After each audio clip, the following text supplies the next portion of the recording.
Good morning. Just wanted to share some reflections with you over some stuff that's happened over the last couple of weeks. It's been really interesting to see events unfold both nationally and globally surrounding sexual violence.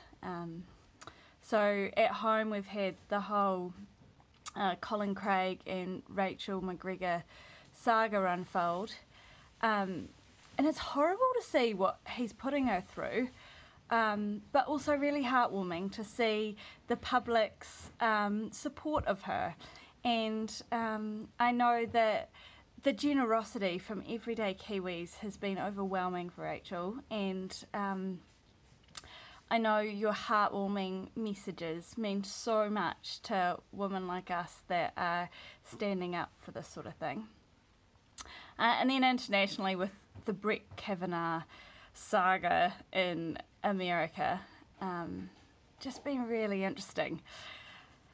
And then on a positive note, it's been wonderful to see our Prime Minister shine at the UN summit. I'm such a fan, and I think she's been doing so well, and I wholeheartedly support her in her address where she asked for the UN to make this Me Too issue a We Too issue, and we all get on board.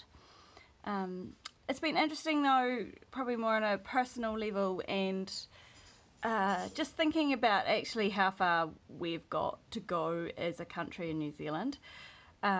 We have the highest rates of domestic violence in the OECD, and we still have a government and a defence force that are arguing that they owe no legal duty of care to take reasonable steps to provide a safe place of work,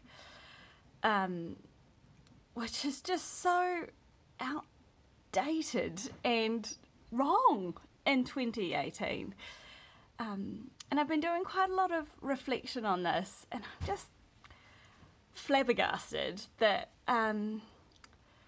basically I've been thinking about the fact that so when you sign up for the military, they call it signing your life away, and I knew full well that I was signing away my right to my freedom. So leave is a privilege, not a right, and they can hold you on board for the weekend or require you to do extra duties at a moment's notice or post you to another country again at a moment's notice. So I understood that, and as a service person, you do give up a lot of what we as civilians take for granted. But I had no concept that I was signing away my basic human rights and my right to personal safety, which is what the courts are, what the government's lawyers are arguing in court. And I just find that terrifying and just so upsetting that these people in charge of us can have this stance. So yeah, that's kind of my reflections. My lawyer has written an opinion piece that's gone out in the paper online today. And in it he asks Jacinda to take a maple leaf out of Justin Trudeau's book. And I'm a lover of puns, so I quite enjoyed that one. So where he's getting at from there is there's a very similar case to mine in Canada. So it's actually a class action where 300 victims have got together, and they are collectively suing the government for $800 million. So it got quite a lot of media attention, and their lawyers were claiming the same as our government's lawyers. So they were claiming that they had no legal duty to take reasonable steps to provide a workplace free from discrimination or harassment, or a workplace, or take reasonable steps to provide a safe workplace. So it's got lots of media attention. And it ended up that Justin Trudeau was asked questions in the House by the opposition. And basically, they said, come on, Justin Trudeau, your entire government is based on gender equality. how can you say that on one hand and yet have this stance on the other, or let your lawyers have this stance?